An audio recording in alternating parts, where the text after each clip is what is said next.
Hello, this is Aaron Rosen, your local real estate agent in Northern California. Today, I just wanted to talk about some rumors that are flying around about the real estate market crash. That's the impending doom. So, it's no secret, house prices have fluctuated. They've gone way up and they've come down a bit, but they can come down a bit more according to metrics.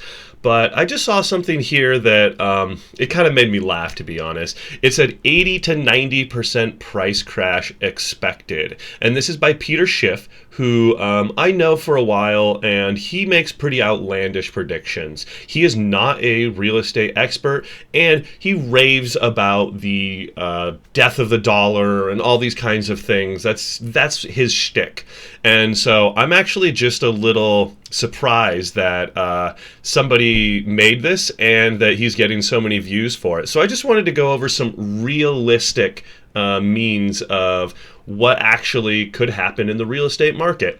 I'm not going to sit and watch this whole 45-minute video with you. I just wanted to go over some actual data from Fred, the St. Louis Federal Reserve.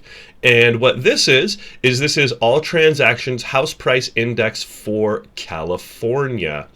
So as you can see here, it's definitely come up a bunch. My video is blocking here, but let's just say in 1990, it's $228,000.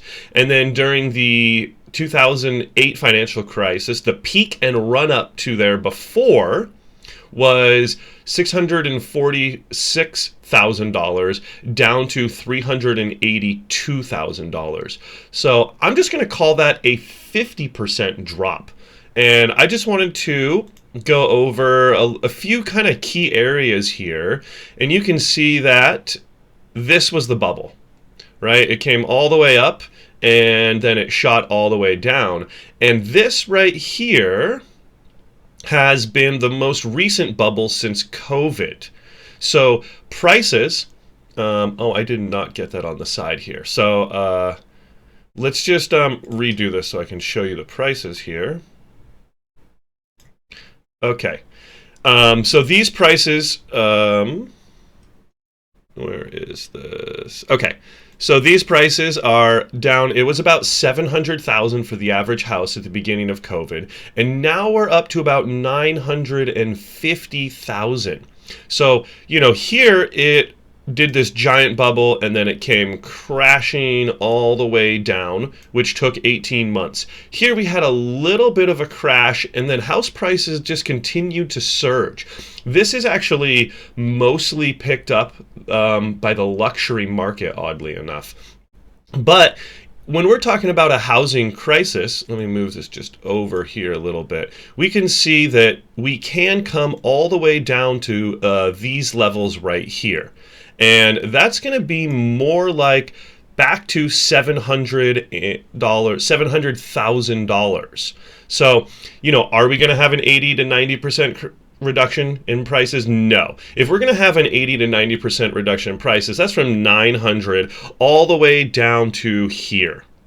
And is it gonna be $100,000 to $200,000 for a house in California after the next crash? No. I can bet you that.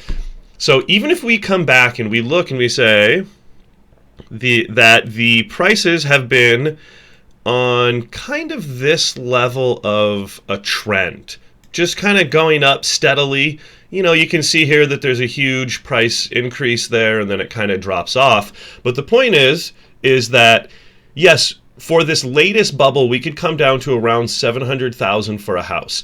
If we come down to what I consider the historical trend line, that would be more like $500,000 for a house. So can it go down below this trend line? Yes. I think realistically the lowest that this is going to go is between $400,000 and $300,000 for a house.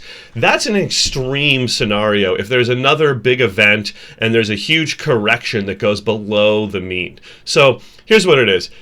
Prices, I give it a 90% chance to come back down to a 700,000. We're in an extreme bubble. And there's a lot of factors which I can elaborate on. I give it this was in the next 2 to 3 years. And then from there, I give it a 75 maybe a 65 to 75% chance that we come back to this mean here. One of the reasons why California has been so expensive is because there's been all this tech money here and a bunch of other reasons which are changing in California, demographics and so forth. Then I give it maybe a 30 to 50% chance that we're going to come down to this $300,000 to $400,000 level. I do not think we're going down to the $200,000 to $300,000 level for prices. It's just unrealistic.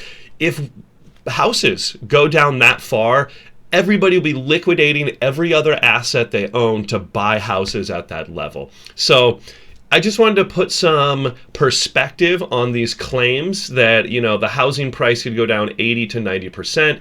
In my opinion, that's just absolutely ridiculous, and it's clickbait. So here's what it is. If houses go down to 700,000, great. If they go down to 500,000, awesome. We're back at historical averages, and those are both great places to buy.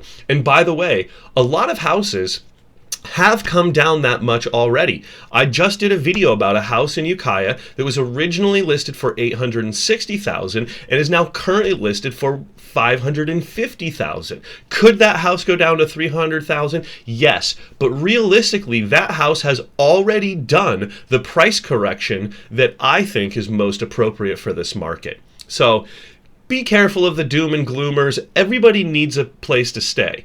Housing is not like oil. Oil is an inelastic market, so it has giant fluctuations and swings.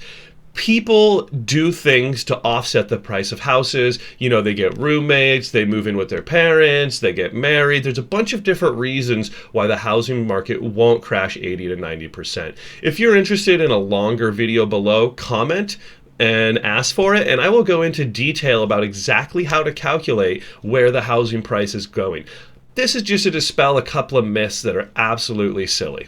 Okay, well, thank you very much, and as always, if you would like any consultations, have requests on specific houses or anything, all my contact information is below. Thank you much. Bye.